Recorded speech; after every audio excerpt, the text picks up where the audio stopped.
dominical, mais um dia, e eu convido a igreja a abrir em Efésios, capítulo 3, versículo 14, para nós meditarmos um pouco. Quem encontrar pode ficar de pé. Efésios 3, capítulo 14.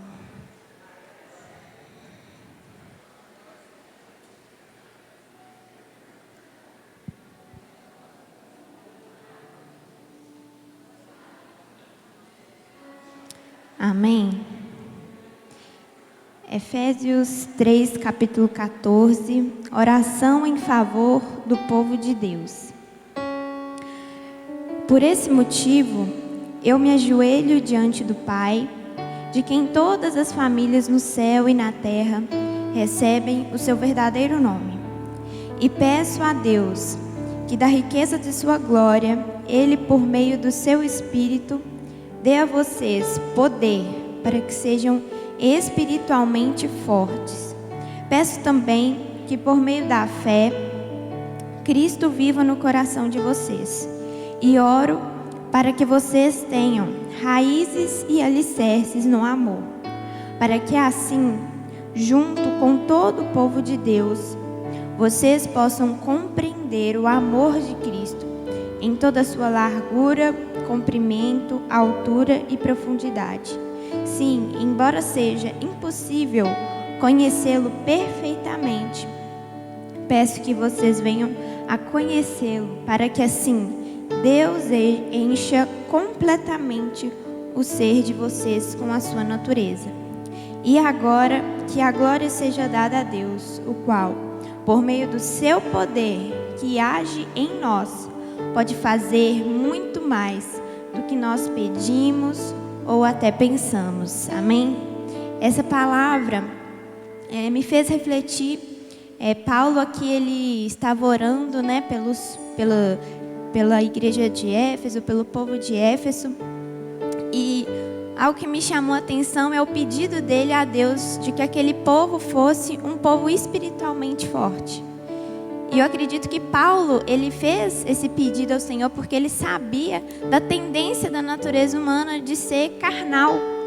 Então, assim, isso mostra o quanto hoje nós precisamos continuamente buscarmos sermos espiritualmente fortes, para vencer o maligno, para vencer o desânimo, muitas das vezes que vem sobre a nossa vida. E ser espiritualmente forte é algo que não depende de nós por completo. Claro, nós precisamos exercer as nossas disciplinas espirituais, a oração, o jejum, mas nós precisamos depender do Senhor, depender do poder do Espírito Santo. E aqui várias vezes ele pede pela ação do poder do Espírito de Deus, pela ação do poder do Senhor, que o Senhor torne esses irmãos espiritualmente fortes. Então não depende 100% de nós, nós precisamos depender totalmente do poder do Espírito de Deus e ter as nossas raízes, o nosso alicerce firmado no amor do Senhor, que é grande, que é largo, que é profundo, né? Então, às vezes nós não temos noção desse amor, que as nossas raízes estejam nele, que o nosso alicerce esteja nele, para sermos espiritualmente fortes e cheios do Espírito Santo. Né? Essa tem sido o título da nossa campanha, o desejo do nosso coração como igreja, é sermos espiritualmente fortes. Então que a gente deseje isso, que a gente procure isso, que a gente ore clamando todos os dias: Senhor, me faça espiritualmente forte. Porque só pela força do Espírito Santo nós venceremos o maligno, amém? Vamos colocar de pé, vamos orar. Senhor, nós te louvamos, Jesus, te agradecemos pela tua presença aqui nesse lugar. E nós te pedimos, Senhor, assim como nós refletimos aqui na tua palavra, nos faz, Senhor, espiritualmente fortes na tua presença. Senhor, renova, Senhor, as nossas forças, porque nós sabemos que durante o caminhar, Jesus, lutas vêm, mas a nossa força está em ti, e pelo poder do teu Espírito Santo, nós sabemos, nós seremos vencedores. Pelo poder do Senhor agindo em nós, ó Pai, nós podemos, ó Deus, muito mais do que pensamos, ó Deus, ou imaginamos. E nós queremos te louvar nessa manhã, entregando, Jesus, o nosso coração, entregando, Jesus, ó Deus, como forma, Senhor, de dependência, Jesus, desse amor que é profundo, que é largo, que é alto. Nós queremos desfrutar, Jesus, e ter as nossas raízes, o nosso alicerce, Deus, todos os dias firmados, Senhor, em Ti, firmados no Teu Espírito Santo, firmados, Senhor, na Tua palavra que nos sustenta, que é a verdade, Pai. Nós te pedimos, Senhor, seja o nosso alicerce e que na Tua presença sejamos inabaláveis, Deus, inabaláveis, Deus, na presença e no poder, ó Deus, do Teu Espírito Santo.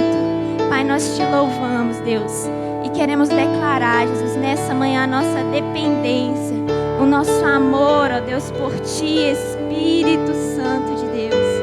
Muito obrigado, Jesus.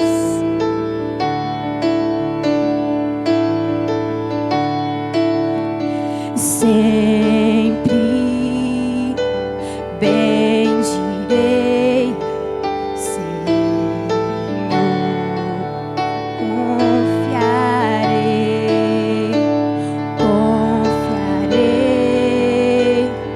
todo o tempo em Ti, pois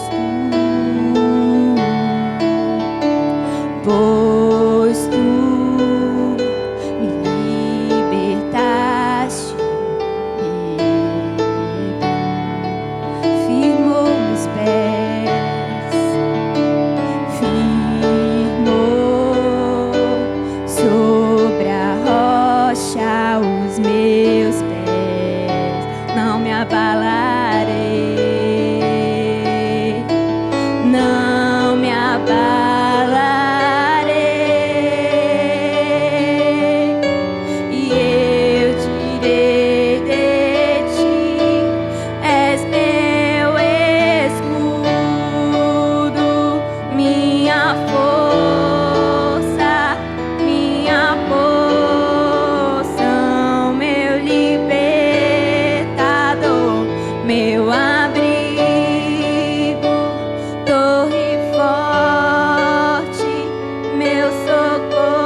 exaltarei o Senhor.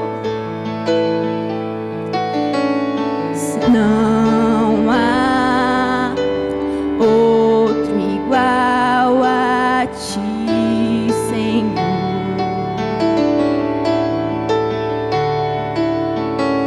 Quero ao Teu lado sempre estar,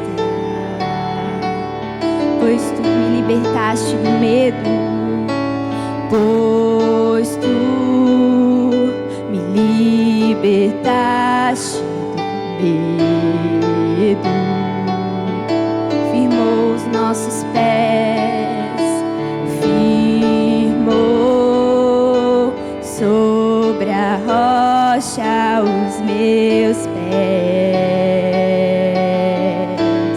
Não me abalarei, não me abalarei. Eu direi, e eu direi de Ti, és meu escudo,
socorro, Jesus. Levante as suas mãos para o céu e glorifique.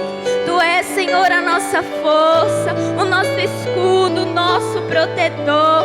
Socorro bem presente, Deus. Nós declaramos, Jesus, a nossa dependência, o nosso amor por Ti. Tu és, ó Deus, Tu és a nossa força. Em nome de Jesus. Amém.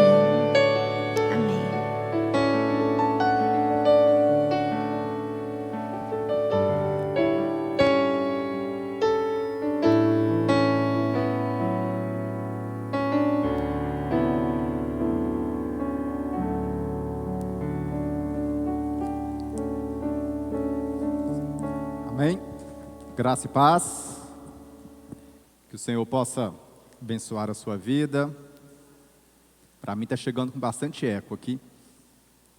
Que Deus possa falar ao seu coração nessa manhã. Que Deus possa continuar nos abençoando. Nós vamos continuar a sequência do nosso passo a passo na palavra.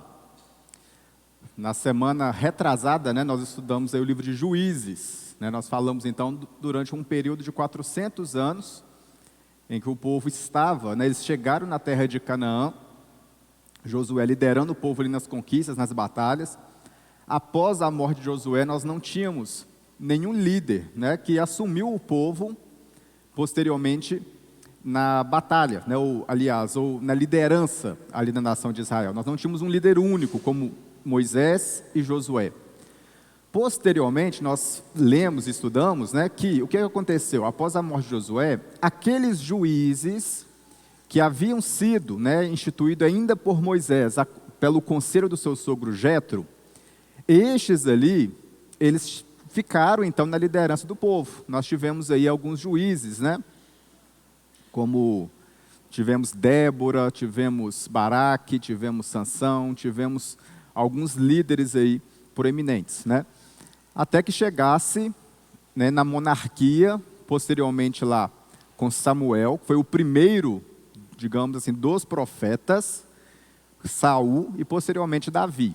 Só que neste intervalo, do período de Juízes, nós temos um acontecimento, que vai ser narrado aí no livro de Ruth, O livro de Ruth, então, para a gente entender o contexto histórico dele, ele vai acontecer durante o período de Juízes, certo? Durante o período, então, em que Israel era governado por juízes. Até então, nós não tínhamos rei aqui governando sobre Israel. Então, vamos abrir lá no livro de Ruth, no capítulo 1. Nós vamos aproveitar que o livro de Ruth é um livro bem pequeno, são apenas 4 capítulos. Então, pode deixar sua Bíblia aberta, que nós vamos fazer hoje, vamos ter a oportunidade de fazer uma leitura expositiva aqui do livro de Ruth. Então, nós vamos estudar um pouquinho aí o que este livro, a mensagem que este livro ele quer trazer para a gente, o que ele quer nos ensinar, o que ele quer nos mostrar. O livro de Ruth aí está logo após o livro de Juízes, antes do livro de 1 Samuel, que ele vai dizer assim: e sucedeu que nos dias em que os juízes julgavam, houve uma fome na terra. Por isso um homem de Belém de Judá saiu a peregrinar nos campos de Moabe. Ele, sua mulher e seus 2 filhos. E era o nome deste homem Elimeleque, e o da sua mulher Noemi. E os de seus 2 filhos, Malom e Quilion, efrateus, de Belém de Judá. E chegaram aos campos de Moabe e ficaram ali. E morreu Elimeleque, marido de Noemi, e ficou com ela os seus 2 filhos, os quais tomaram para si mulheres moabitas, e eram o nome de uma Orfa e o da outra Ruth. E ficaram ali quase 10 anos, e morreram também ambos, Malom e Quilom, ficando assim a sua mulher desamparada, de seus 2 filhos e de seu marido. Amém, até aí, mas pode deixar sua Bíblia aberta aí, depois nós vamos voltar no capítulo 1. Gente, vamos entender aqui o contexto deste livro, antes da gente entrar na aplicação. Vamos lembrar então que no período de Juízes nós tínhamos um período de bonança, de paz, mas posteriormente acontecia, o povo caía no pecado e vinha então um período de aflição. O período de Juízes foi todo marcado por essa era. Vamos lembrar então que os filisteus, guerreava e vencia Israel quando Israel adorava outros deuses ou quando Israel estava no pecado. Mas quando Israel se arrependia, vinha um libertador, como por exemplo nós tivemos Sansão. Sansão então vencia as batalhas, né, e conseguia livrar o povo ali da nação dos filisteus. A mesma coisa ali com os amalequitas. Vamos lembrar então, quando o povo estava no pecado, os amalequitas vinham e venciam. Quando o povo se arrependia, Deus levantava um libertador, como por exemplo nós tivemos Gideão. Gideão foi levantado ali e com isso libertou o povo do meio dos amalequitas. Então, esse quadro, né, esse cenário de um período de paz e um período de fome, ou um período de guerra, era muito comum durante o período de Juízes, né? Então, isso mostra exatamente um retrato da vida. Vamos lembrar que aquilo, né, ou a frase central do livro de Juízes que nós estudamos é: quando não havia rei em Israel, cada um fazia o que parecia bom aos seus olhos.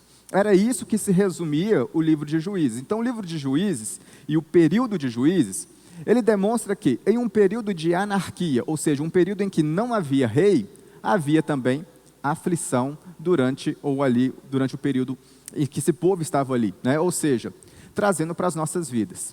Quando não há um rei governando as nossas vidas, certamente também viveremos um período de aflição em nossas vidas. Ou quando Cristo não governa as nossas vidas como um rei, assim como ele deve ser tratado nas nossas vidas, viveremos também um período de aflição. E vamos lembrar também que 1000 anos antes deste contexto, Deus já havia falado a Abraão que ali sairia da sua descendência uma nação, e dessa nação viria também um Salvador, um Redentor para toda a humanidade. Bom, Ruth, então, vai ser aquilo que vai narrar a introdução deste quadro. Isto porque, como vai surgir, né, o reinado em Israel, ou como vai surgir, digamos, o período messiânico em Israel. Ruth vai trazer a introdução disso. Isso por quê? Vamos lembrar então que lá no livro de 1 Samuel, vai começar a história de um menino chamado Davi, que vai governar Israel. Davi era filho de Jessé, e Jessé é neto de Ruth, né? Ou seja, nós vamos ter aqui a ascendência de Davi, né, sendo tratado aqui neste texto, neste livro aqui, na qual de Ruth e Boaz vai vir também a descendência ali, na qual vai chegar Davi, e vamos lembrar que de Davi também vai vir o Redentor da humanidade, Cristo Jesus. Este livro também ele vai trazer a introdução, então, deste período dos reis e profetas de Israel. O tema central deste livro vai ser a redenção de Ruth, né? Ou seja, conforme nós lemos aqui até agora, o que aconteceu então? Nós tínhamos uma mulher chamada Noemi, tínhamos seu marido chamado Elimeleque. Bom, esse pessoal então, eles passaram um período de fome em Israel, foram para a terra de Moabe. Chegou na terra de Moabe, Elimeleque morreu. Ficou ali Noemi e seus 2 filhos, né, Malom e Quilion, juntamente com as suas noras, Ruth e Orfa, aproximadamente 10 anos ali na terra de Moabe. Com isso, então, os seus filhos também vieram a falecer. Então, o que aconteceu? Eles voltaram, né, Noemi, Ruth e Orfa, para a terra de Israel. Acontece que no meio do caminho, Noemi falou o seguinte: olha, meninas, Ruth e Orfa, vocês não precisam vir comigo. Fica aqui na terra de vocês, voltem para Moabe e vão adorar os deuses de vocês. Orfa, conforme nós vamos ver no texto, retorna para Moabe. Mas Ruth, não, Ruth prossegue aqui com Noemi. Acontece que naquele período, nós vamos entrar com mais detalhes nisso, as viúvas que ali ficavam, elas apresentavam um quadro, né, digamos, de extrema carência, naquela situação, naquele quadro do mundo antigo ali, né? Nós vamos ver que quando Noemi volta para Israel, ela não volta, digamos, com riquezas, volta, né, um quadro, digamos, de pobreza. Embora havia alimento em Israel, o quadro de Noemi e de Ruth era um quadro de pobreza, né? Então, o que acontece? Eles precisavam também de alguém que pudesse, digamos, remir Noemi, Ruth, uma vez que Ruth não tinha dado ainda filhos, ou seja, a descendência ainda não continuaria. E nós vamos ver que vai aparecer ali um redentor chamado Boaz, na qual vai casar com Ruth e vai continuar essa descendência. Ruth, então, ela prefigura a figura da igreja e Boaz a figura de Cristo. Sendo então a igreja, né, digamos assim, uma figura estrangeira, né, vamos lembrar que Ruth não era judia, Ruth era moabita, né? A igreja não é judia, a igreja ela é gentia, né, digamos assim, a igreja é estrangeira. E nós temos um Cristo, né, que é judeu, que agora separou uma igreja e que veio para remir esta igreja. Então a história de Ruth e Boaz, ela prefigura a tipologia de Cristo com a igreja. E nós vamos ver aqui no mapa, só para a gente entender um pouquinho, para a gente olhar para a aplicação do texto, de onde eles vieram, de onde eles saíram, né? Judá, o reino de Judá onde eles estavam, era mais ou menos aqui, no meio, o reino de Judá, certo? Chegando ali um período de fome, eles vieram então para Moabe, os campos de Moabe, conforme diz o texto, que é aqui, que é uma nação estrangeira, que era uma terra estrangeira, conforme aquilo que nós falamos. Bom, vamos então trazer algumas aplicações e algumas exposições neste texto. Conforme diz o versículo 1 aí, sucedeu que nos dias em que os juízes julgavam, houve uma fome na terra. Por isso, um homem de Belém, de Judá, saiu a peregrinar os campos de Moabe, ele e sua mulher e seus 2 filhos. Gente, primeira aplicação que nós podemos entender e pegar neste texto. Nós tínhamos um homem que estava na terra de Judá, nação separada, nação que havia uma promessa de Deus, nação que havia uma bênção de Deus sobre este povo. Um povo escolhido por Deus. Este homem, então, decide sair aqui dessa terra, do meio deste povo, para ir para uma terra estrangeira, para ir para um lugar estrangeiro. Olha, aquilo que nós aprendemos aqui neste texto, talvez seja o quadro muito comum que a gente vê, até mesmo, infelizmente, dentro das igrejas. Nós temos uma bênção dentro das igrejas, nós temos um propósito dentro das igrejas, nós temos uma igreja que foi separada por Cristo. Mas, infelizmente, nós temos pessoas que no primeiro quadro de fome, digamos assim, ou no primeiro quadro de adversidade, querem sair da igreja, né? Querem deixar a igreja, querem deixar o propósito, ou querem deixar o plano, ou querem deixar de fato aquilo que Deus o colocou para serem abençoados. Este homem aqui trocou a bênção de Deus, na qual estava sobre a nação de Judá, mesmo em um cenário de dificuldades, na qual foi para um lugar estrangeiro, que não pertencia, que não estava debaixo da bênção de Deus. É claro que nós vamos ver mais à frente o cenário, o propósito a qual Deus havia separado e deixado aqui, mas entendemos que o que este homem fez é algo muito comum dentro das igrejas. Infelizmente, pessoas no primeiro cenário de adversidade deixam a presença de Deus a ponto de tentar encontrar paz lá fora.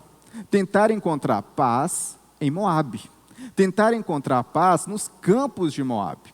Mas quando nós olhamos para o texto, nós vamos ver que o resultado disso não é bom. O resultado deste homem que tentou procurar paz nos campos de Moabe, ao invés de encontrar paz no lugar em que Deus havia preparado e separado, foi caminhos de morte. Nós vemos aqui que nos campos de Moabe, o que este homem encontrou foi morte para ele e morte para os seus filhos.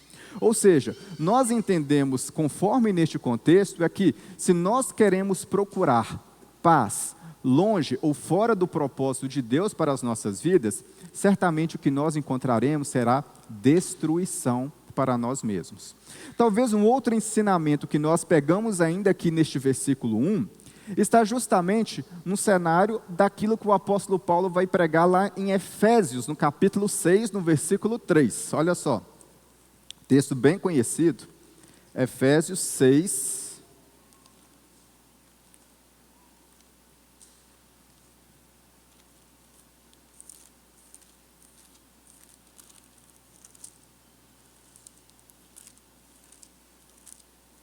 Efésios 6, capítulo 6, no versículo 3. Gente, Paulo vai falar o seguinte: olha, vocês devem se revestir de toda a armadura de Deus. Revesti-vos de toda a armadura de Deus para que possais estar firmes contra as astutas ciladas do diabo. Porque não temos que lutar contra a carne e o sangue, mas sim contra principados e potestades, contra os príncipes das trevas deste século e contra as hostes espirituais da maldade nos lugares celestiais. Ou seja, portanto, tomai toda agora a armadura de Deus, para que possais resistir no dia mau e, havendo feito tudo, ficar firmes. Sabe o que o apóstolo Paulo está nos mostrando aqui, gente? Que a vida cristã, ela não é feita somente de farturas. A vida cristã, ela não é feita somente de bênçãos. Aquilo que o apóstolo Paulo está falando aqui é que um dia, o dia mau vai chegar na nossa porta. Assim como a fome chegou na terra de Judá, um dia, o dia mau, ou a fome, ou o deserto, ou as adversidades, ou as tribulações, podem também chegar na nossa porta. E aquilo que o apóstolo Paulo vai dizer é, olha, revesti-vos de toda a armadura de Deus para que possais estar firmes. Ou seja, nós devemos resistir àquilo que o diabo lançar contra as nossas vidas, porque aquilo que o apóstolo Paulo vai dizer é que um dia a dificuldade chega. E ainda, em outro ensinamento que o apóstolo Paulo vai nos mostrar, ainda lá no livro de Filipenses também, na qual ele vai mostrar este cenário de fartura e abundância, na qual o apóstolo Paulo vai dizer o seguinte, olha, aprendi a contentar-me com tudo o que tenho. Sei estar vivendo em abundância, mas sei também estar vivendo em miséria. Eu sei estar vivendo na fartura, mas sei também estar vivendo na pobreza, porque posso tudo naquele que me fortalece. Ou seja, aquilo que o apóstolo Paulo está mostrando é algo muito semelhante a este cenário aqui, em mostrar de um homem que vivia em uma certa fartura, mas em um determinado momento estava vivendo um quadro de pobreza, um quadro de fome na terra de Israel. Bom, será que o conselho do apóstolo Paulo seria então, se você estiver vivendo um quadro de pobreza, saia da presença de Deus e procure paz nos campos de Moabe? Não. Mas aquilo que o apóstolo Paulo nos ensina é, ainda que você viva um cenário de pobreza, ainda que você viva um cenário de adversidade, ainda que você viva um quadro de dificuldade na sua vida, permaneça firme em Cristo, porque Ele que nos sustenta acima de todas as coisas. Em Cristo nós podemos passar por cenários de paz, meu irmão. Nós vamos viver paz com Cristo. Mas com Cristo também nós podemos passar por cenários de adversidade. Podemos passar por momentos difíceis nas nossas vidas, porque tudo podemos em Cristo Jesus. Esse podemos aí não é porque temos força, mas é porque temos a possibilidade de passar dificuldades ou de passar paz em Cristo, porque neste mundo vivemos dessa forma. Neste mundo podemos um dia passar, conforme o cenário de Elimeleque aqui, passar por adversidade, passar por tribulação, passar por lutas.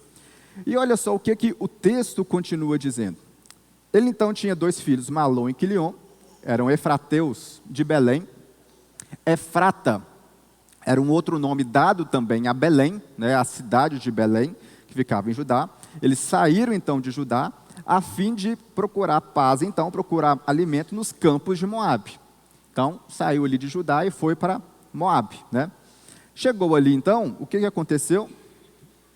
Eles morreram. Vejamos bem que eles fizeram um cenário contrário daquilo que Deus havia ordenado, certo? Deus havia ordenado que eles não casassem com mulheres estrangeiras, não eram para casar com mulheres de outros povos. Mas eles, então, optaram em casar, então, com mulheres moabitas. Conforme diz o texto, então, agora no versículo 6, após a morte do seu filho e do seu marido, então se levantou ela com as suas noras e voltou para os campos de Moabe, porquanto na terra de Moabe ouviu que o Senhor tinha visitado o seu povo, dando-lhe pão. Ou seja, aquilo que nós temos aqui agora no versículo 6, nada mais é do que um quadro, né, de querer buscar somente a bênção de Deus. Ou seja, lá no Evangelho de João, no capítulo 6, versículo 2, diz que a multidão seguia Jesus por causa dos seus sinais miraculosos, por causa das suas bênçãos, por causa dos seus milagres. Aqui, de certa maneira, né, deixou então Elimeleque, a sua família, aqui agora Noemi, né, ouvindo falar das bênçãos de Deus mais uma vez em Israel, volta, né, para Judá, volta para a nação de Israel. E nós vamos ver o quadro como Noemi chega em Israel mais à frente, para a gente entender também como chega também algumas pessoas dentro da igreja após buscar paz nos campos de Moabe. Nós vamos ver aqui que como Noemi chega em Judá, chega em Israel, é muito semelhante a quadro de pessoas que chegam dentro da igreja após tentar buscar paz nos campos de Moabe e não encontrar. Mas vamos continuar no texto. Por isso saiu do lugar onde estiveram com suas noras, e indo elas caminhando para voltarem à terra de Judá, disse Noemi às suas noras: Ide, voltai, cada um à sua casa de sua mãe. E o Senhor use convosco de benevolência, como vós usastes com os falecidos e comigo. O Senhor vos dê que acheis descanso, cada um em casa de seu marido. E beijando-as, ela levantaram a sua voz e choraram. E disseram-lhe: certamente voltaremos contigo ao teu povo. Porém Noemi disse: voltai, minhas filhas, porque ireis comigo? Tenho eu ainda no meu ventre mais filhos para que vos sejam por maridos? Voltai, minhas filhas, ide-vos embora, que já muito velha sou para ter marido. Ainda quando eu dissesse: tenho esperança, ou ainda que esta noite tivesse marido, e ainda que tivesse filhos, esperá-lo-eis até que viessem a ser grandes? Deter-vos-ei por eles, sem tomardes marido?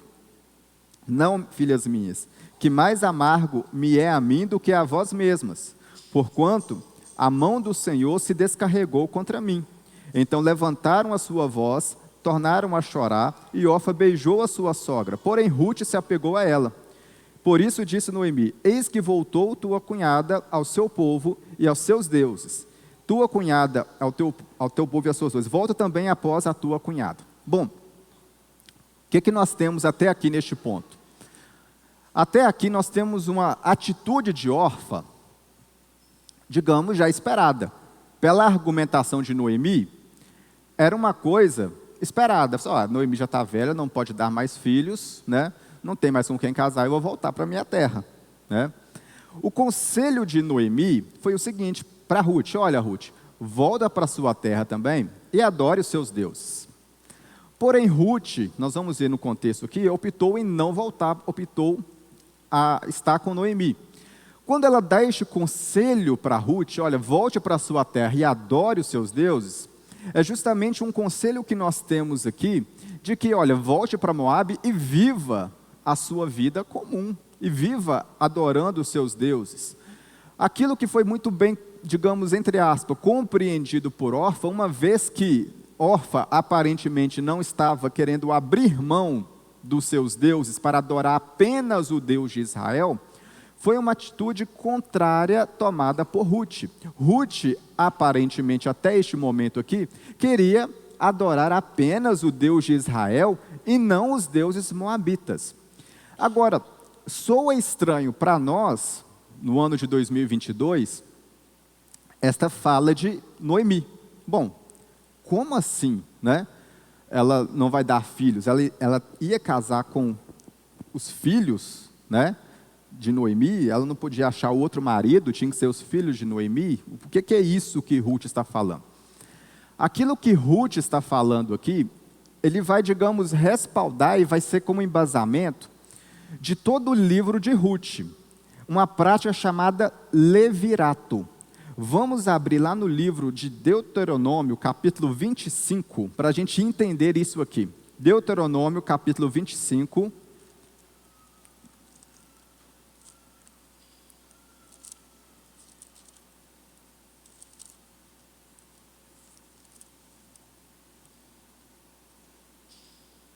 No versículo 5.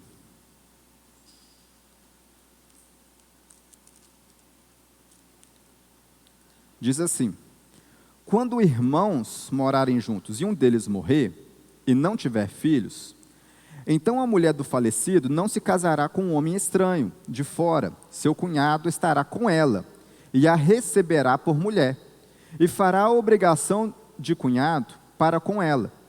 E o primogênito que ela lhe der será sucessor do nome do seu irmão falecido, para que o seu nome não se apague em Israel. Porém, se o homem não quiser tomar a sua cunhada, essa subirá à porta dos anciãos e dirá: meu cunhado recusa solicitar ao seu irmão, nome em Israel, não quer cumprir para comigo o dever de cunhado. Então os anciãos da cidade o chamarão e com ele falarão, e se ele persistir e disser: não quero tomá-lo, então sua cunhada se chegará a ele na presença do ancião, e dela descalçará o sapato, e ele lhe cuspirá o rosto, e protestará, e dirá: assim se fará o homem que não edificar a casa de seu irmão. Então perceba bem, a lei já dava um fundamento para que, em caso de óbito de um irmão que não tiver descendência, a viúva que ali ficou casaria com o cunhado, casaria com o irmão que ficou ali. O primogênito deste casamento, deste novo matrimônio, seria então descendente do irmão falecido, certo? Ou seja, embora geneticamente, seja filho do irmão que ficou vivo, a descendência do filho ali que nasceu, faria parte do cunhado falecido, do irmão falecido, certo? Ou seja, seria um filho que não seria daquele irmão. Algo semelhante aconteceu já na Bíblia. Vamos abrir lá em Gênesis, no capítulo 38. Já temos um histórico anterior a isso. Gênesis 38.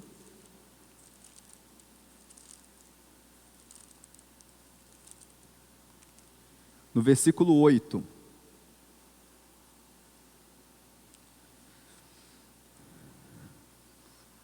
Aliás, vamos ver o versículo 6, a partir do versículo 6.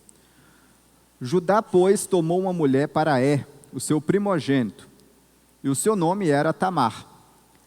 Porém, o primogênito de Judá, era mau aos olhos do Senhor, por isso o Senhor o matou. Então disse Judá a Onã: toma a mulher do teu irmão, e casa-te com ela, e suscita a descendência do teu irmão. Onã, porém, soube que essa descendência não havia de ser para ele. E aconteceu que, quando possuía a mulher de seu irmão, derramava o sêmen na terra, para não dar a descendência a seu irmão. Ou seja, aqui em Gênesis 38, muito antes do livro de Ruth ser escrito, ainda nós nem tínhamos Moisés aqui nascido, vamos ver que Moisés nasceu no livro de Êxodo. Muito antes do quadro de Ruth, nós já tínhamos este cenário, de que o irmão que morresse sem descendente, a viúva que ali ficou, casaria com o irmão que ficou vivo. Este primogênito, então, que nascesse, seria descendente do irmão falecido. Então é isso que Noemi está falando para Ruth aqui. Olha, eu já sou velha, Ruth, eu não tenho condição mais de dar filhos. Ainda que se isso me acontecesse, você teria que esperar o menino nascer, o menino nasceria, teria que crescer, e daí você casaria com ele. Então não tem jeito. Então, olha, eu estou te liberando, Ruth. Pode ir embora para a sua terra, pode adorar os seus deuses e volta lá viver a sua vida. O que Ruth recusou. Quando nós lemos aí, então, o livro de Ruth agora, no versículo 16, diz o seguinte: disse, porém, Ruth: não me instes para que te abandone, e deixe seguir-te, porque aonde quer que tu fores, irei eu, e onde quer que pousares, ali pousarei eu. O teu povo é o meu povo, o teu Deus é o meu Deus. Onde quer que morreres, morrerei eu, e ali serei sepultada. Faça-me assim o Senhor, e outro tanto, se outra coisa que não seja a morte me separar de ti. Vendo Noemi que de tudo que estava resolvida a ir com ela, deixou de falar. Bom, então nós temos aqui, essa linguagem poética que é muito comum, você ver em convites de casamento, Mas o cenário que nós temos aqui é de uma nora falando para uma sogra, e não de um marido falando para uma esposa falando para o marido, Então o que nós temos aqui neste cenário, você que casou e colocou este convite, este versículo no seu convite, leve agora a sua sogra para onde você for, Leve agora a sua sogra, porque é a aplicação deste texto, Não vigiou, deu brecha, agora cumpra isso, cumpra essa palavra na sua vida agora, Cumpra essa palavra na sua vida. Não é verdade? Então, é isso que nós temos aqui neste contexto, né? Do versículo que você usou aí no seu convite de casamento, tá? Bom, no versículo 19, então, diz o seguinte: assim, pois, foram ambas, até que chegaram a Belém, e sucedeu que, entrando elas em Belém, toda a cidade se comoveu por causa delas e dizia: não é esta Noemi? Porém, ela lhe dizia: não me chamarás Noemi, chamai-me de Mara, porque grande amargura me tem dado o Todo-Poderoso. Cheia parti, porém vazia o Senhor me fez tomar. Por que me chamastes Noemi? O Senhor testifica contra mim, e o Todo-Poderoso me tem feito mal. Assim Noemi voltou, e com ela Rute, a Moabita, sua nora, que veio dos campos de Moabe, e chegaram a Belém, no princípio da colheita das cevadas. Irmãos, como nós falamos, este aqui é o cenário de muitas pessoas que chegam agora na igreja, ao tentar encontrar paz nos campos de Moabe. Olha, talvez, quando chegam na igreja, chegam dessa forma, amarguradas. Chegam entristecidas, chegam feridas, porque o que encontrou em Moabe, o que encontrou nos campos de Moabe foi simplesmente destruição. O que encontrou nos campos de Moabe foi frustração. O que encontrou nos campos de Moabe foi desilusão. Talvez saiu da presença de Deus, né? Talvez iludido, talvez atraído, né? Por quem sabe coisas maravilhosas deste mundo. Mas o que encontrou lá foi apenas morte, destruição, dor e amargura. E quando essas pessoas chegam agora de volta na presença de Deus, de volta na igreja, chegam como Noemi, amarguradas, entristecidas, frustradas, quebradas por dentro, com seus corações contritos, talvez não encontrando mais nada, né? Talvez não, somente nos cacos, chegando ali somente nos cacos, e procurando de forma uma restauração da parte de Deus. Mas qual que é este cenário? Né? Como que prossegue então essa história desta mulher então, que chega agora neste cenário de amargura, nesse cenário de dor, neste cenário de destruição, neste cenário agora, talvez, de dificuldade, sabe? Aquilo que nós vamos aprender aqui agora com Ruth, nós vamos ver aquilo que Deus procura em nós, aquilo que Deus procura no meio da igreja. Olha, capítulo 2, e tinha Noemi um parente de seu marido, um homem valente, poderoso, da família de Elimeleque, e era o seu nome Boaz. E Ruth, a Moabita, disse a Noemi: deixai-me ir ao campo e apanharei espigas, atrás daquele cujos olhos eu achar graça. E ela disse: vai, minha filha. Pois e chegou e apanhava espigas nos campos, após os segadores, e caiu-lhe de sorte parte do campo de Boaz, que era da família de Elimeleque. E eis que Boaz veio de Belém e disse aos segadores: o Senhor seja convosco. E disseram-lhes: o Senhor te abençoe. Depois disse Boaz a seu moço: que estava posto sobre estes segadores? De quem é esta moça? E respondeu o moço que estava posto sobre os segadores e disse: esta é a moça moabita, que voltou com Noemi nos campos de Moabe. Disse-me ela: depois deixa colher as espigas e ajuntá-las entre as gavelas, após os segadores. Assim ela veio desde pela manhã, está aqui até agora, a não ser um pouco que esteve sentada em casa. Então disse Boaz a Ruth: ouve, filha minha, não vás colher em outro campo, nem tampouco passes daqui. Porém, ficarás com as minhas moças, os teus olhos estarão atentos no caminho que cegarem. Irás após elas e não dei as ordens aos moços que não te molestem. Tendo tu sede, vai aos vasos, bebe dos moços, os moços tirarem. Então ela caiu sobre o seu rosto e se inclinou à terra e disse-lhe: por que achei graça aos teus olhos para que faças caso de mim, sendo eu uma estrangeira? Respondeu Boaz: disse-lhe bem, se me contou quanto fizeste a tua sogra, depois da morte do teu marido, e deixaste o teu pai e a tua mãe, a terra onde nasceste, e vieste para um povo que antes não conheceste. Gente, para a gente entender até aqui, neste detalhe. Olha, nós vamos ver aqui então o cenário em que estava Ruth e Noemi, que elas voltam para Israel, voltam para a nação de Judá, porém estavam pobres, vivendo uma miséria, não tinham alimentos. O que nós estamos vendo e lendo aqui? Na lei, lá em Levítico, no capítulo 23, no versículo 22, diz o seguinte: quando cegardes a cega da vossa terra, não acabarás de cegar os cantos do teu campo, nem colherás as espigas caídas da tua cega. Para o pobre, para o estrangeiro, a deixarás. Eu sou o Senhor Deus. Então aqui, olha o que estava acontecendo. Noemi e Ruth não tinham nada para comer. Aí Ruth fala o seguinte: olha, Noemi, deixa eu ir lá pegar um pouco de alimento para a gente. Aí Noemi fala: olha, bom que vá, o Senhor te abençoe. Conforme diz o texto, Ruth não tinha a intenção de ir nos campos de Boaz. Não, ela não sabia, nem sabia quem era Boaz. Vocês vão ver isso no decorrer do texto. Ela nem sabia quem era Boaz. Porém, o Senhor a conduziu nos campos de Boaz, que era um parente de Elimeleque, né?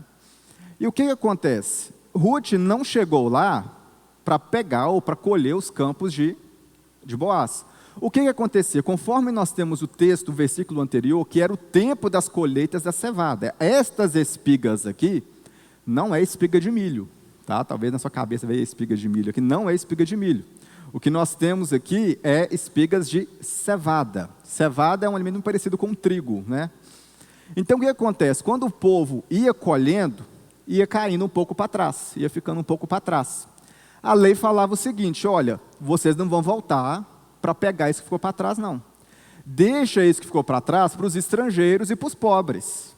Então o que Ruth estava fazendo? O povo estava lá colhendo, e lá na frente colhendo, e ela vinha por trás catando aquilo que ficou ali. Ela catava o que ficava. Aí Boaz chegou no seu campo e viu: olha, quem que é aquela moça que está ali? Né? Aí os trabalhadores falam: olha, ela está ali desde cedo.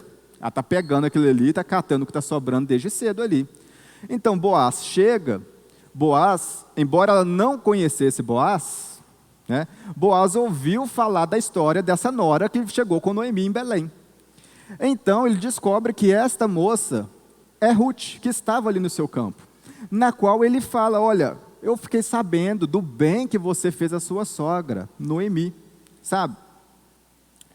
Aqui a gente aprende 2 ensinamentos aqui neste texto. Olha, o primeiro deles é que, olha, se está difícil na sua vida, meu irmão, se o negócio está complicado na sua vida, começa a colher espiga, sabe? O que é isso? Vai trabalhar na obra do Senhor.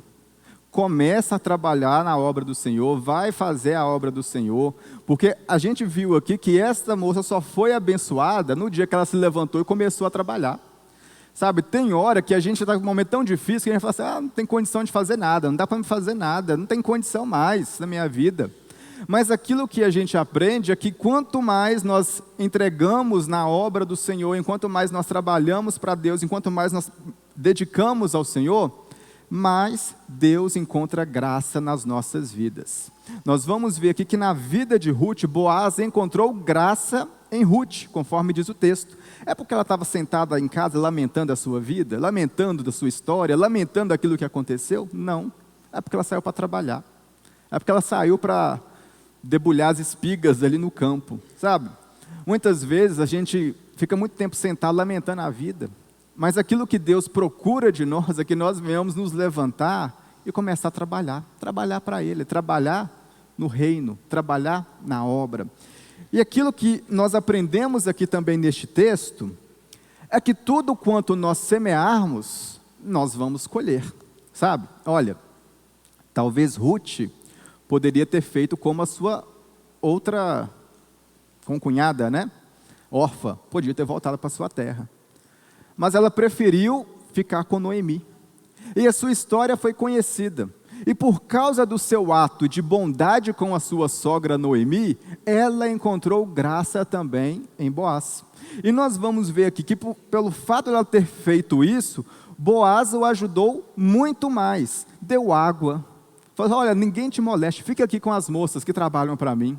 Ou seja, a tratou agora como uma trabalhadora e não como uma pobre que estava catando espigas lá atrás. A tratou agora como alguém que de fato estava ali na fazenda. Ele falou: olha, se essa mulher quiser pegar mais cevada, deixa ela pegar mais cevada. Ninguém implique com ela, ninguém chame a atenção dela. Tudo que ela pegar aqui vai ser dela. Aquilo que Ruth estava colhendo era aquilo que ela tinha plantado. O seu ato de bondade com a sua sogra Noemi agora estava refletindo em um ato de bondade de Boaz para com ela. Ou seja, é aquilo que Paulo vai dizer lá em Gálatas, né? Deus não se deixa escarnecer. Tudo que o homem semear, certamente ele colherá.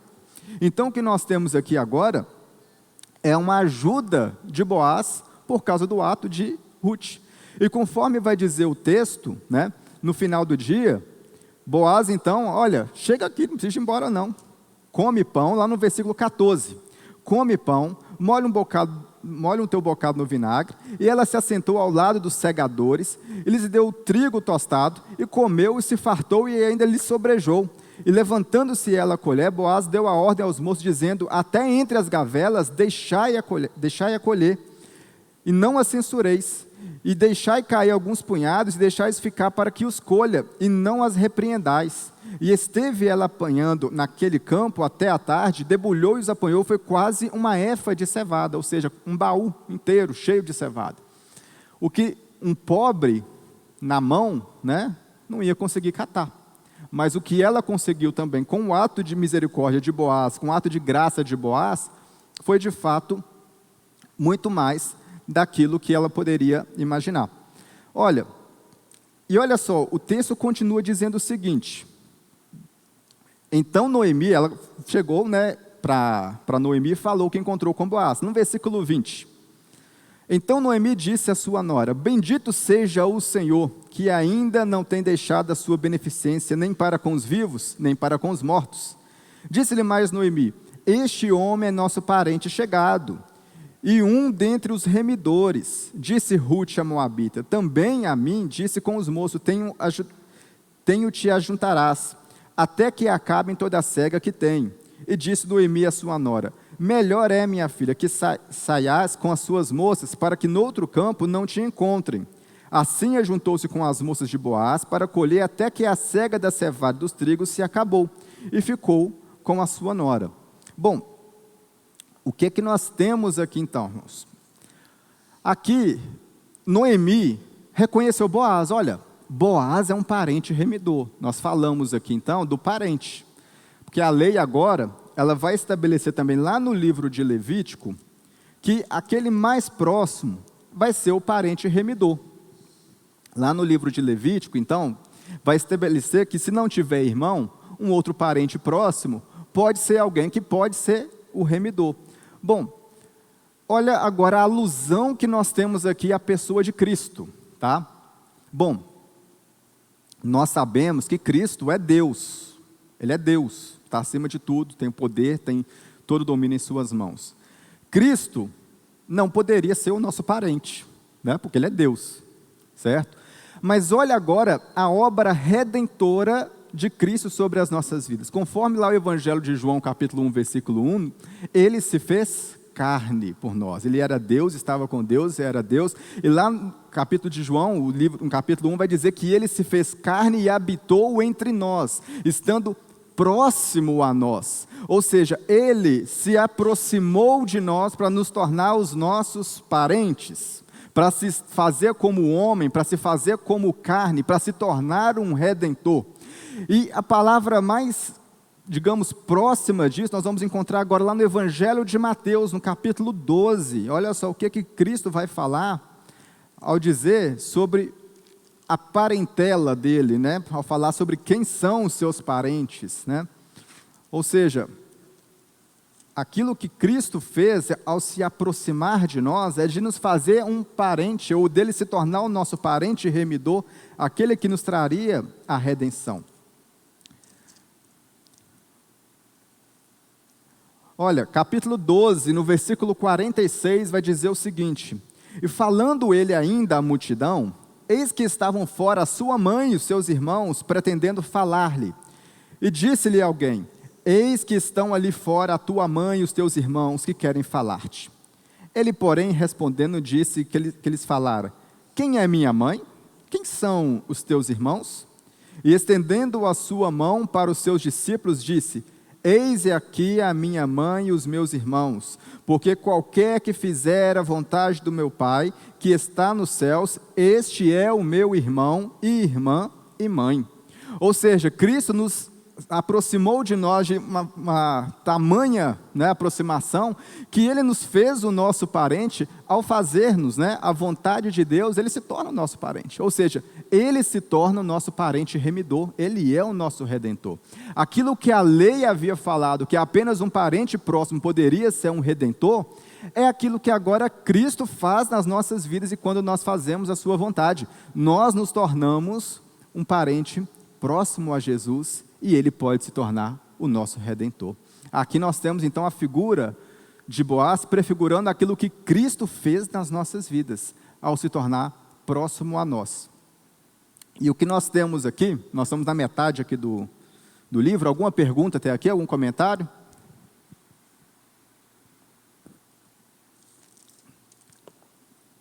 E agora nós temos alguns pontos, né, que vai dizer o seguinte, lá no capítulo 3. E disse-lhe Noemi a sua sogra: minha filha, não hei de buscar descanso que fiques bens?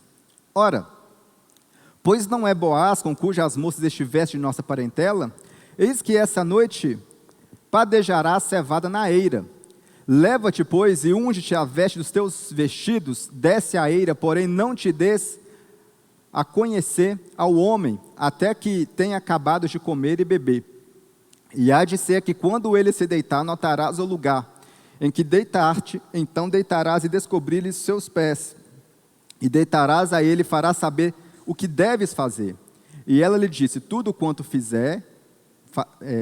me disser, farei. Estando, então foi para a eira e fez conforme tudo quanto sua sogra tinha ordenado. Havendo, pois, Boaz comido, bebido, estando seu coração alegre, veio a deitar-se ao pé de um monte de grãos. Então veio ela de mansinho, e lhe descobriu os pés, e se deitou. E sucedeu que pela meia-noite o homem estremeceu e voltou, e eis que uma mulher jazia aos seus pés. E disse ela: quem és tu? Ela disse: sou Ruth, tua serva. Estende, pois, a tua capa sobre a tua serva, porque tu és o remidor. E disse ela: bendita seja tu do Senhor, minha filha, melhor fizeste a tua última benevolência do que a primeira, pois após nenhum dos jovens foste quer pobre, quer rico. Agora, pois, minha filha, não temas, tudo quanto disseste, farei, pois, toda a cidade do meu povo a saber que és mulher virtuosa. Irmãos, o que nós temos aqui? Um ato meio estranho, né, de Ruth para nós hoje, né? Chegar lá à noite, descobrir o pé de Boaz e deitar nos pés dele ali. Para nós, por que ela não chegou de dia, conversou e falou com ele, né, que era o remidor? Seria mais fácil, né? Aquilo que Ruth faz aqui, nada mais é do que um ato de submissão.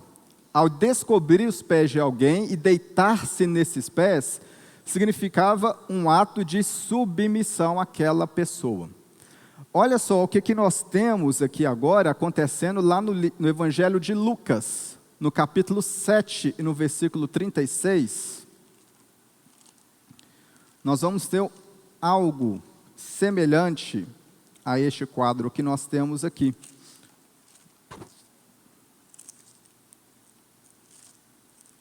Lucas capítulo 7.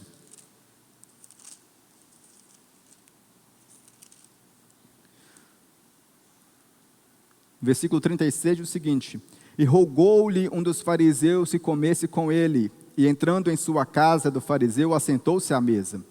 E eis que uma mulher da cidade, uma pecadora, sabendo que ele estava à mesa em casa do fariseu, levou um vaso de alabastro com unguento. Estando por detrás aos seus pés, chorando, começou a regar-lhe os pés com lágrimas, e enxugava-lhe os cabelos de suas cabeças, e beijava-lhes os pés, e ungia com o unguento. Olha, irmãos, o que nós temos aqui é um ato replicado de Ruth, que nós temos lá no livro de Ruth.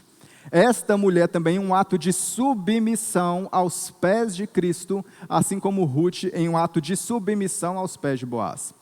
Esta mulher aqui do Novo Testamento destacava que Cristo era o redentor da sua vida. Cristo era o salvador da sua vida. Esta mulher, em um ato de submissão, então, colocava Cristo como aquele que iria remir todos os seus pecados, remir toda a sua vida. Ou seja, o que nós temos lá no livro de Ruth, em um ato simbólico entre Boaz e Ruth, nós temos a repetição disso agora com Cristo e esta mulher. tratando agora Cristo como o redentor da sua vida, ou seja, deitando também nos seus pés. E nós vamos ter também aqui uma outra referência, na qual Boaz vai dizer o seguinte: olha, quando ela cobre os pés, né, com as capas, né, sucedeu que à meia-noite o homem estremeceu e voltou, e eis que uma mulher jazia aos seus pés, e disse: quem és tu? E ela disse: sou Rute, tua serva, estende, pois, a tua capa sobre a tua serva, porque tu és o remidor. Irmãos, nós temos uma linguagem aqui figurada, que ela vai trazer alusão àquilo que nós temos lá no versículo 9, na qual vai dizer o seguinte: os teus olhos estarão atentos, do capítulo 2, tá? No campo que cegarem, e irás após elas. Não dei a ordem aos moços que não te moleste. Tu, tendo sede, vai aos vasos e bebe aos que os moços tirarem. Boaz abençoa Rute aqui. A mesma expressão que nós temos também aqui no livro de Rute é a mesma expressão que nós vamos encontrar lá no livro de Salmos, no capítulo 91, no versículo 1 a 4.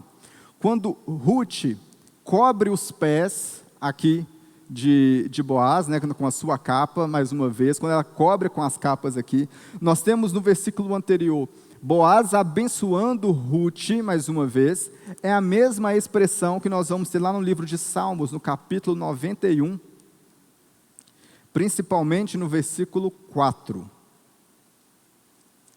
Diz o seguinte: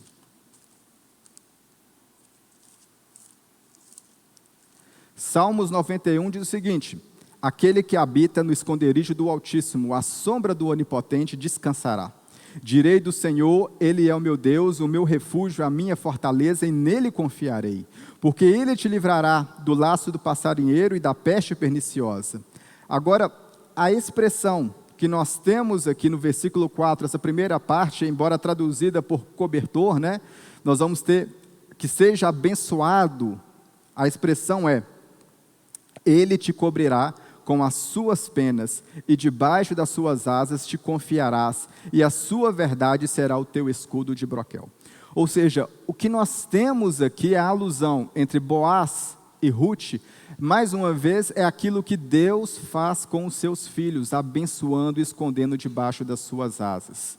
Debaixo das asas do Senhor nós estamos protegidos. Aquilo que Rute procurava em Boaz era de fato que ela estivesse segura com Boaz, era que de fato ela estivesse ali com o seu casamento remidor com Boaz.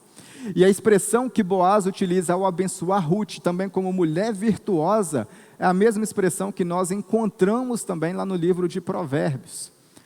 E essa expressão, e trazendo a tipologia de Rute e a igreja, nós entendemos também que Cristo procura uma igreja virtuosa, uma igreja que de fato esteja dedicada, uma igreja que de fato se entregue ao seu marido para fazer e para cumprir de fato aquilo que Cristo quer fazer sobre nós, reinar em nossas vidas. É isso que nós entendemos da alusão entre Boaz e Rute. E quando nós prosseguimos o texto, nós vamos ver que este ato que nós temos aqui, entre Rute e Boaz, ela mostrando e manifestando o desejo de que o seu remidor, né, se manifestasse ali sobre a sua vida. Porém, no diálogo, nós vamos ver que havia um outro parente, que era mais próximo, né? Boaz, então, queria assumir Rute.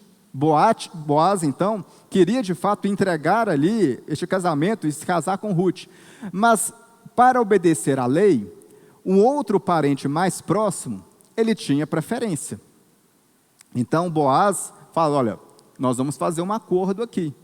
Se o outro parente não quiser casar com você, eu vou casar com você. Conforme diz lá no capítulo 4, então, Boaz subiu à porta e assentou-se. E ali, eis que o remidor de que Boaz tinha falado, ia passando e disse: ó fulano, vem cá, assenta-se aqui. E desviou para ali e se assentou. O que nós temos aqui, então, neste texto é o seguinte, irmãos. Agora, no diálogo, é que este outro remidor não aceita Rute como esposa.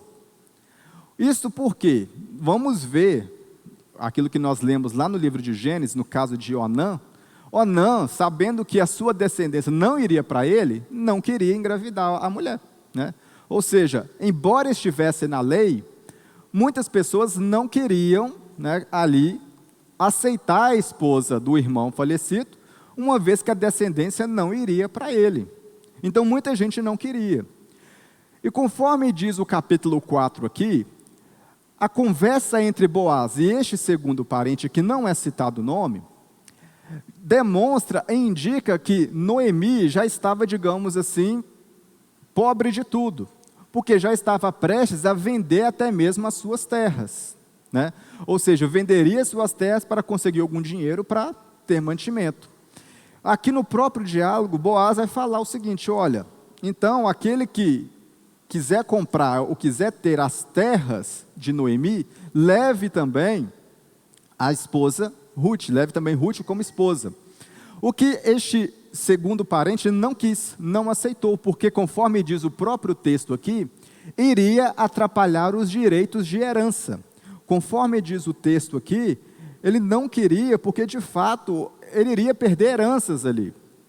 Boaz, nós vamos ver que a atitude de Boaz, Boaz queria o casamento com Ruth, independente do histórico, do cenário que isso viria depois. Olha, aquilo que nós temos com Cristo é muito semelhante, porque Cristo se fez homem, se fez carne, morreu numa cruz, sem se importar com a humilhação que iria sofrer, sem se importar de fato com a dor que iria sofrer, mas simplesmente por amor e simplesmente por fazer a vontade de Deus Pai, se entregou na cruz de madeiro para salvar uma igreja que ainda, conforme a oração lá de João 17, na qual alcançaria nós até mesmo nos dias de hoje. Entendemos aqui que a atitude de Boaz não se importar com aquilo que viria posteriormente, se a sua descendência seria sua ou não, referia um ato de humilhação, semelhante àquilo que Cristo fez, também se humilhando e se fazendo como carne para salvar a igreja na qual ele amava. Entendemos aqui que no capítulo 4 se manifesta então este casamento entre Ruth e agora Boaz, na qual se fez o seu remidor. E conforme vai dizer o final do capítulo 4, diz o seguinte, lá no versículo 14, então as mulheres disseram, do capítulo 4, tá? Versículo 14 do capítulo 4. Então as mulheres disseram a Noemi: bendito seja o Senhor, que não deixou hoje de te dar o remidor, seja o seu nome afamado em Israel. Ele te será por restaurador da alma, e nutrirá a tua velhice, pois a tua nora que te ama deu à luz, e ela te é melhor do que 7 filhos. Irmãos, o que nós temos aqui no versículo 14 e 15, nada mais é do que uma profecia de Cristo. Cristo é o nosso restaurador, e Ele nutre as nossas almas, é Ele que nos sustenta. O que nós temos aqui é uma profecia daquilo que Cristo iria fazer anos depois, na qual o seu nome, conforme diz o texto aqui, né? O seu nome seria proclamado em Israel. Vamos lembrar, né, quando Israel entrou em Jerusalém, antes da crucificação, as pessoas gritavam, Hosana, Hosana, né? As pessoas proclamavam o nome de Cristo, multidões seguiam o nome de Cristo. E ainda hoje, pessoas proclamam e adoram o nome de Cristo. Aquilo que nós temos aqui é a profecia de Cristo. Aquilo que faria então Cristo nas nossas vidas, sendo o nosso remidor. E o versículo 17 vai dizer, e as vizinhas lhe deram um nome, dizendo, a Noemi nasceu um filho. E disseram o nome de Obed. Este é o pai de Jessé, o pai de Davi, está aqui com a gente o Obed, né?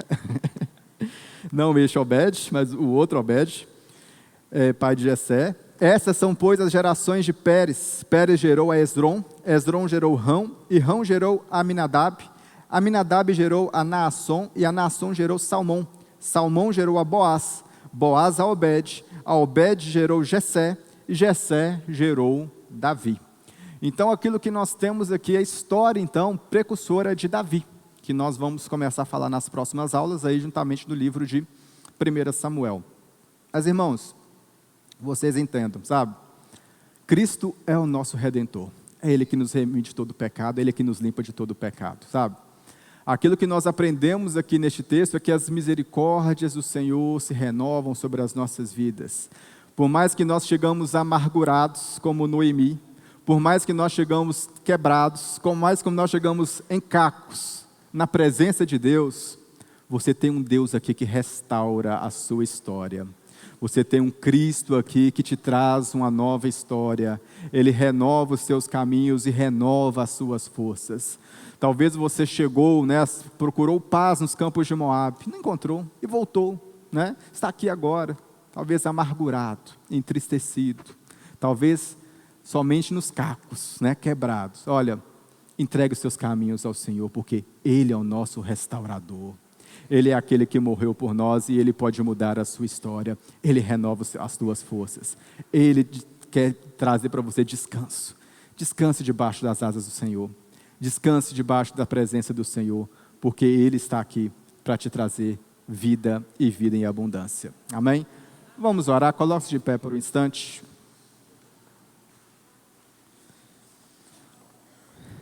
Que o Senhor possa abençoar a sua vida.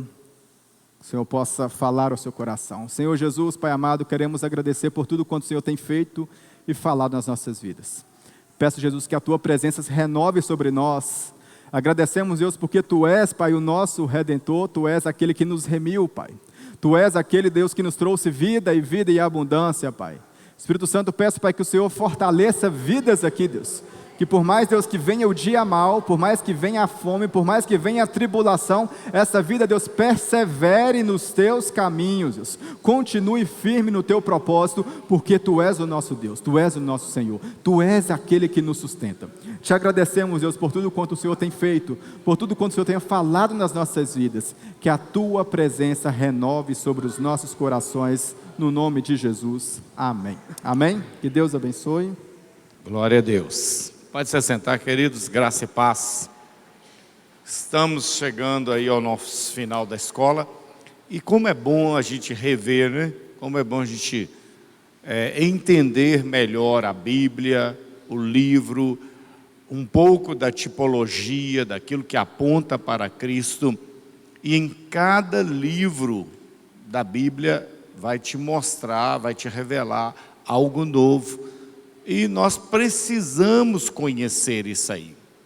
Isso vai nos dar uma fé sólida, vai nos dar uma fé estruturada, vai nos dar uma fé que mesmo quando estivermos passando por momentos difíceis, nós não vamos desanimar. E outra coisa, queridos, nós não vamos ficar procurando, né? Tem pessoas que se convertem e ficam procurando por aí. Onde o vento tocar, ó, ali tem coisa ali, tem coisa nova, aí vai atrás da coisa nova. Aqui tem coisa nova. A palavra do Senhor se renova todos os dias em nossas vidas. Cuidado para não ir atrás de ventos de doutrinas, novidades, né? Novidades. Tem gente que vai atrás de novidades e acaba se perdendo, né? Acaba se perdendo. Não se estrutura na palavra e acaba se perdendo. No próximo domingo nós teremos a nossa ceia, dia 1º de maio, né?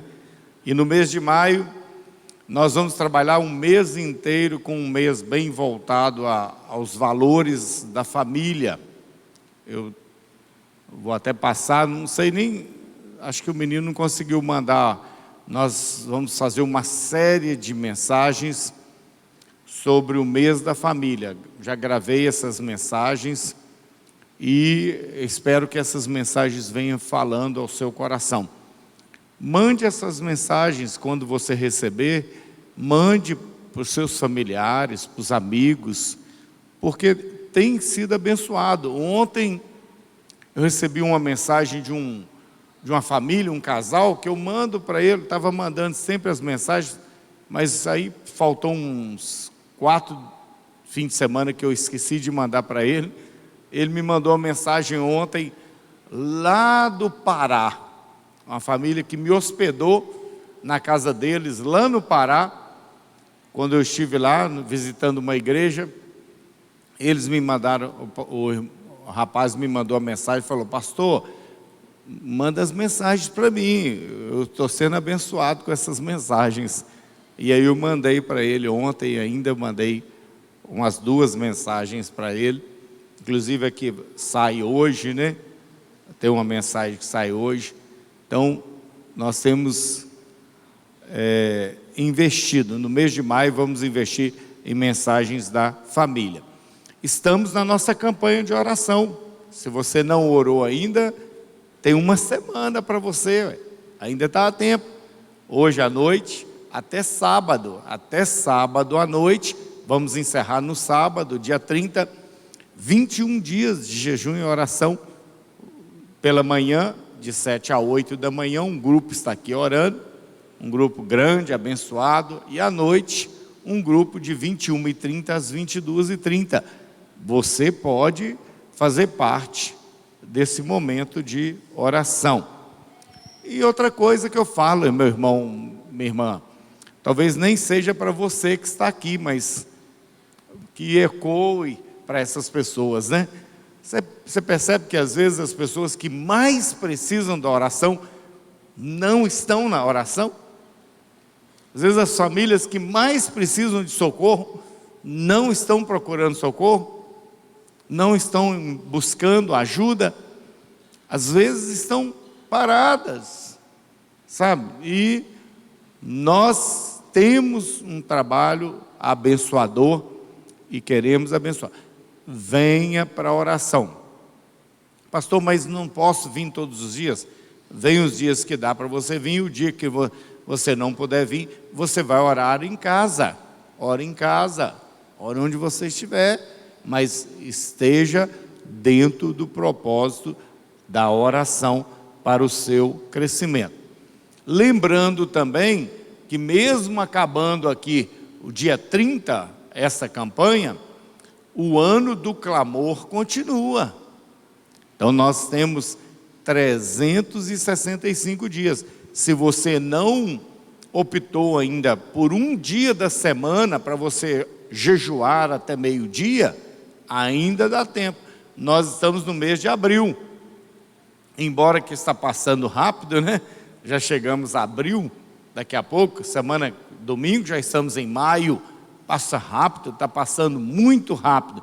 Mas se você cochilar, você vai passar o ano inteiro e não vai orar e jejuar nem um dia.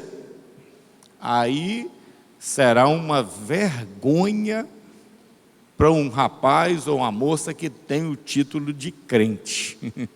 Passaram-se o ano inteiro da igreja, do ano do clamor, e você dizer assim: eu não tive nem um dia para orar e jejuar. Aí eu vou dizer: isto é uma vergonha. Não é assim? Não é o Boris Casoy fala: isto é uma vergonha, né? Isto é uma vergonha. Então esteja orando. Proponha um jejum semanal, uma vez na semana. Escolha um dia, consagre-se ao Senhor naquele dia. Não é muito que nós estamos pedindo, ok? Seja fiel ao Senhor no seu dízimo e na sua oferta missionária. Nós temos sido abençoados. Eu falo que a Igreja Batista Shalom é uma igreja que tem sido fiel ao Senhor e tem também experimentado a fidelidade de Deus. Se você é fiel ao Senhor, você experimenta também a fidelidade de Deus. Vou falar sobre os GCs. Gente, nossos GCs, eu sei que estão crescendo, estão cheios, estão precisando de multiplicar. William, precisamos multiplicar, William. Mas onde estão nossos líderes? Onde estão os líderes? Onde estão as famílias, as casas? Eu achei que após a mensagem do pastor Emerson, ia ter uma fila de gente lá no gabinete. Pastor Wagner, pelo amor de Deus, abra um GC na minha casa. Pastor Emerson dizendo: ele dizia: irmãos, Deus está usando até um aleijado, não vai te usar? É a palavra dele. Eu nem gosto de usar esse termo, usaria um deficiente. Se Deus está usando alguém limitado pelas suas pernas, você pode ser usado também. Você pode se comprometer. Só que comprometimento com a obra de Deus dá trabalho. Dá trabalho. Você começa a se comprometer, dá trabalho. Olha, não é fácil não. Mas você pode se comprometer. Você pode se envolver. Envolva-se com os GCs, procure fazer o curso de liderança. Eu tenho certeza que quem se envolveu e abriu a porta da sua casa, se dedicou, foi abençoado pelo Senhor e tem sido abençoado. Tem sido abençoado. Eu estou dizendo que os GCs na casa dos irmãos, eles vão levar bênção para a sua casa. Só bênção na sua casa. Então, envolvam-se. Ok? Gente, nós temos um projeto, não é nosso. É realizado um projeto, chama-se Metanoia Radical. É feito no Rio de Janeiro. Hoje está sendo feito com o pastor Pedro, lá em Juiz de Fora. O pastor Pedro, que trouxe do Rio de Janeiro, e agora também o pastor Eduardo, que já estava no Rio, mas tem apoiado o pastor Pedro em Juiz de Fora. Nós estamos apoiando o projeto Metanoia Radical. Hoje eu estou dizendo, estamos apoiando com o pastor Pedro, que é o pastor que a gente conhece, que inclusive vai pregar aqui no aniversário da igreja. No aniversário da igreja, ele é um filho da igreja, foi enviado para Juiz de Fora através dessa igreja, e ele vai ministrar para nós no aniversário da igreja. O projeto Metanoia Radical é um projeto, uma visão bem voltada para o despertamento espiritual, com uma visão missionária, um enfoque bem missionário. É um trabalho bom? É um trabalho bom. É um trabalho que edifica, mas não é a nossa prioridade. Preste atenção. Nossa prioridade, nós temos um alvo de 100 GCs. Os trabalhos do Metanoia acontecem a cada 2 ou 3 meses, um fim de semana. Já conversei com o Robert. O Robert é o responsável pelas inscrições do Metanoia aqui na igreja. Então, todas as inscrições serão a partir do Robert. Ele que vai distribuir com as pessoas que trabalham aqui. Tem algumas outras pessoas que trabalham aqui, e o pessoal que participou, que gostou. É um trabalho diferente, muito bom. Se você quiser ir, tem a bênção para ir, é bom até que vá. Agora, não pode deixar de trabalhar no foco da igreja. Nós temos um foco, nós temos um compromisso. Então, se você vai no Metanoia, voltou impactado, ok, quero ver você trabalhando aqui. Porque se não trabalhar aqui, não adianta ir fazer festa lá não. Vai trabalhar aqui para o Senhor, na casa do Senhor. Não, você vai fazer festa. Ah, é maravilhoso, é tremendo, eu fiquei impactado, eu fiquei morrendo, não sei o quê, estou chorando, tem 15 dias. Mas esse choro vai valer o quê? Se não começar a trabalhar e produzir aqui. Então eu quero, sim, quero muito. Ah, pastor, se a igreja toda quiser, toda a igreja pode ir no Metanoia, não tem problema, desde que vá de grupo de 5 em 5, de 10 em 10, no máximo também. Não vai todo mundo não. Tem números de fichas que são passadas para cada igreja, e isso nós estamos controlando. Nós queremos apoiar o trabalho, mas nós queremos resultado aqui. Às vezes a pessoa sai daqui, vai trabalhar lá em Juiz de Fora, mas ela vem na oração aqui? Ela participa do jejum aqui? Ela vem na escola dominical? Se não vem, o que adianta sentir presença de Deus lá? Ou então eu vou dar a carta de transferência dela, muda para lá. Aí muda para lá. Não, meu irmão? Não está certo? Precisa produzir aqui para trabalhar lá, ok? Eu não estou impedindo ninguém de trabalhar. Quer trabalhar lá? Trabalha aqui também. E aproveita que eu estou calmo hoje, né? Vamos lá? Bom, vamos orar pelo nosso retiro de jovens. Próximo final de semana, 160 jovens, nós vamos orar para que Deus os abençoe. Vamos continuar também orando pela vinda das meninas do pastor Fernando, a Tabita e a Talita. Estamos montando a casinha delas, e se você quiser abençoar com alguma coisa, nós não temos nada ainda, né? Agora eu vou falar sobre roupa de cama, acho que o fogão, uma TV, panela, vasilha.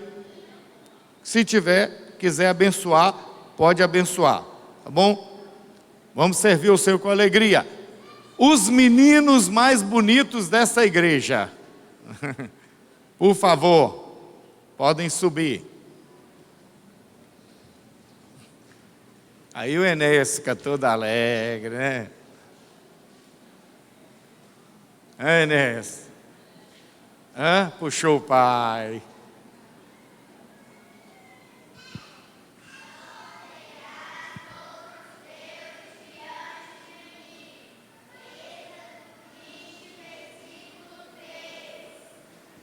Parabéns.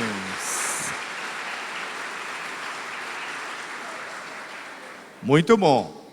E que toda semana uma sala possa vir realmente se apresentar, né? Isso é muito bom para as nossas crianças. Você que foi abençoado essa semana, bênção especial, bênção de aniversário, vem aqui à frente agradecer a Deus. Pastor Herbert, por favor, é o nosso pastor. Venha nos abençoar, pastor, por favor. Esse menino,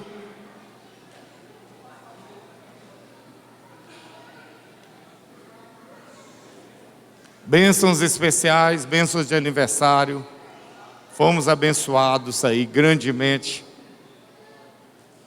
Pastor Herbert, é o nosso pastorzão. Menino de 83. É um menino, né? Eu chego lá ainda, né? 8 e 3, 9 fora, 2. Vamos orar? Abençoe a nossa igreja, pastor. Nosso Deus, nós te louvamos por esta manhã, por tudo quanto temos aprendido aqui. Ó Deus, e que a tua graça continue sendo percebida por cada um de nós, porque independente da nossa percepção, ela é uma realidade. Pai, nós te glorificamos e te exaltamos, pedindo a tua bênção para cada pessoa que está nesta manhã, em nome de Jesus, amém. Obrigado, pastor. O Senhor te abençoe, te guarde. O Senhor abençoe a sua vida poderosamente, meu irmão, minha irmã. Vá na paz. Deus abençoe. Vá na paz. Parabéns à irmã Araci, né? Quem mais hoje fazendo aniversário? Aí, ó. Araci está fazendo aniversário. Deus abençoe.